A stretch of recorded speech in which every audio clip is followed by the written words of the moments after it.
Hello, ఈరోజు కాకరకాయ పొడి చేస్తున్నాను. ఒక కడాయిలో ఆయిల్ వేసుకొని కొద్దిగా శనగపప్పు ఒక 2 స్పూన్లు వేసి వేయించుకుంటున్నాను. కొద్దిగా వేయించిన తర్వాత మినప్పప్పు ఒక 2 స్పూన్లు ముందు బాగా ఫ్రై చేయాలి.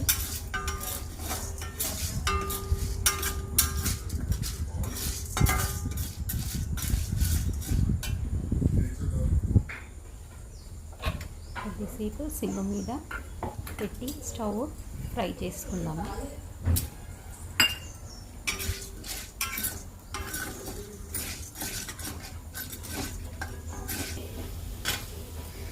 ఒక గుప్పెడంతా ఎండు కొబ్బరి వేసి ఫ్రై చేసుకుంటున్నాము.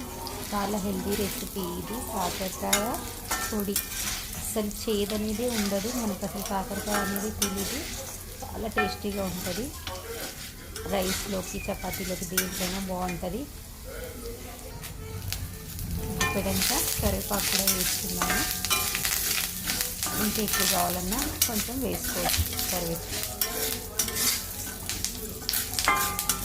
అన్నీ హెల్దీ ఇంగ్రీడియంట్స్ చూడండి. ఇందులో కరివేపాకు కూడా కొంచెం మంచిగా ఫ్రై అయిన తర్వాత 2 రెబ్బలు చింతపండు లాస్ట్కి స్టవ్ ఆఫ్ చేసే ముందు కొంచెం 2 రెబ్బల చింతపండు వేసి ఇదంతా మిక్సీ జార్లోకి వేసుకొని పొడి చేసుకోవాలన్నమాట. కొంచెం చల్లారిన తర్వాత ఇది పొడి చేసుకున్నాం.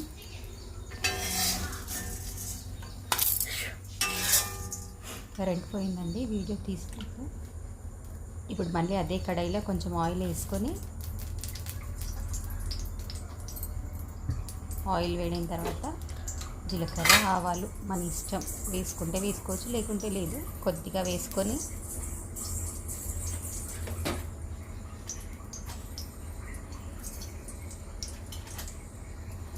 ఫ్రై చేసుకోవాలి. ఆ పౌడర్ చేసుకున్న తర్వాత ఇంకా మనకి చేసుకోవడానికి చాలా సింపుల్. ఆ పౌడర్ ఒక్కటే అన్ని ఇంగ్రీడియంట్స్ మంచిగా ఫ్రై చేసి చేసుకుంటే ఒక 1 మంత్ అయినా పాడవ్వదు. ఫ్రిడ్జ్లో పెట్టుకొని ఒక బాక్స్లో పెట్టుకొని ఫ్రిడ్జ్లో పెట్టుకుంటే. ఇప్పుడు కాకరకాయలు వేసి బాగా సిమ్ మీద పెట్టి వేయించాలి. పెద్ద మంట పెడితే పైన మాడిపోతాయి, కానీ మంచిగా ఫ్రై అవ్వవు. కొంచెం చిన్న మంట మీద పెట్టి బాగా ఫ్రై చేసుకోవాలి.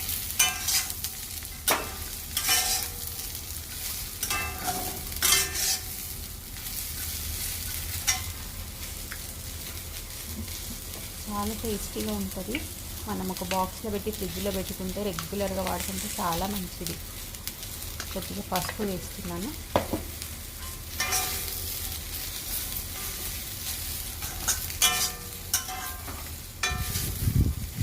ముక్కలకంతా బాగా పట్టేలాగా కలుపుకుంటూ ఉండాలి. ఇప్పుడు ఎండుమిరపకాయలు, ఇది మీరు తాలింపులోనే వేయచ్చు కదా అనుకుంటారు, కానీ తాలింపులో వేస్తే మనకు ఫ్రై చేసేటప్పుడు బాగా మాడిపోయి స్మెల్ వస్తుంది. ఇంకా కాకరకాయలు వేయించుకోలేము అప్పుడు మనం. అందుకని ఇప్పుడు తర్వాత వేస్తున్నాను కరివేపాకు, ఎండుమిర్చి అన్నీ. మిక్సీలో చల్లారిపోయింది. కొన్ని వెల్లుల్లి రెబ్బలు వేసుకొని మిక్సీ చేసుకున్నాను.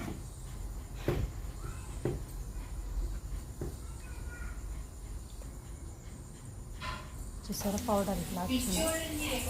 కాకరకాయలు కూడా బాగా వేగిపోయి సిమ్ మీద పెట్టి వేయించాను మంచిగా.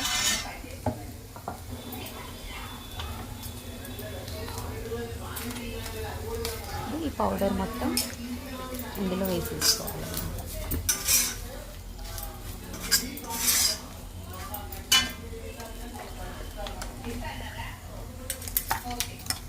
మనకి పౌడర్ ఎక్కువ కావాలంటే కొంచెం ఎక్కువ కూడా ప్రిపేర్ చేసుకోవచ్చు.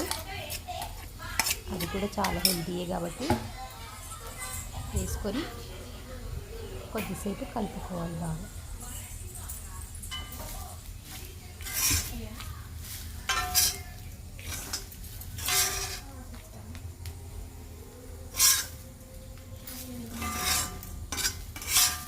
మనం ఇందులో ఉప్పు, కారం ఇంకా వేయలేదు. లాస్ట్గా ఇప్పుడు మనం కాకరకాయ అంతా బాగా ఫ్రై అయిపోయిన తర్వాత ఇప్పుడు కారం వేయాలి. ఇప్పుడు మనకు సరిపడా కారం వేసుకుందాం.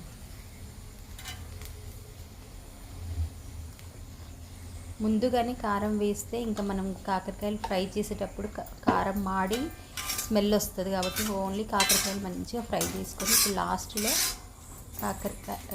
కారం పొడి వేసుకోవాలి. దీంట్లో ఇంకొక సీక్రెట్ ఇంగ్రీడియంట్ షుగర్, చక్కెర కూడా 1 స్పూన్ లేదంటే ఒక 2 స్పూన్ల వరకు షుగర్ కూడా వేసుకోవాలి పైన.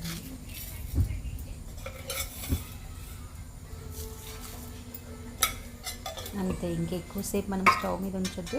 కొద్దిసేపు కలిపి కారం వేసిన తర్వాత ఇంకెక్కువసేపు ఫ్రై చేస్తే మాడిపోతుంది కాబట్టి కొద్దిసేపు కారం పచ్చివాసన పోయే వరకు కలుపుకోవాలి. సాల్ట్ మాత్రం స్టవ్ ఆఫ్ చేసిన తర్వాత వేయాలి, ఎందుకంటే ఫ్రై అనేది మెత్తబడిపోయి మనకి నిలువ ఉండదు. మొత్తం స్టవ్ కంప్లీట్గా ఆఫ్ చేసిన తర్వాత సాల్ట్ వేస్తున్నాను. సాల్ట్ వేసుకొని ఒక్కసారి కలిపితే అయిపోతుంది. ఎందుకంటే మనం ముందే సాల్ట్ వేస్తే ముక్కలు మెత్తబడిపోతాయి, పొడి కూడా నిలువ ఉండదన్నమాట. ఇట్లా మొత్తం స్టవ్ ఆఫ్ చేసిన తర్వాత ఎలాగో పౌడర్ సాల్ట్ కాబట్టి లాస్ట్లో వేసుకోవాలన్నమాట స్టవ్ ఆఫ్ చేసిన తర్వాత. చూడండి, ఇట్లానే బాక్స్లో తీసి పెట్టుకుంటే 1 మంత్ అయినా ఉంటుంది. అసలు 1 మంత్ వరకు అది ఉండదు. 2-3 డేస్లో కంప్లీట్ అయిపోతుంది. అంత టేస్టీగా ఉంటుంది. బాయ్.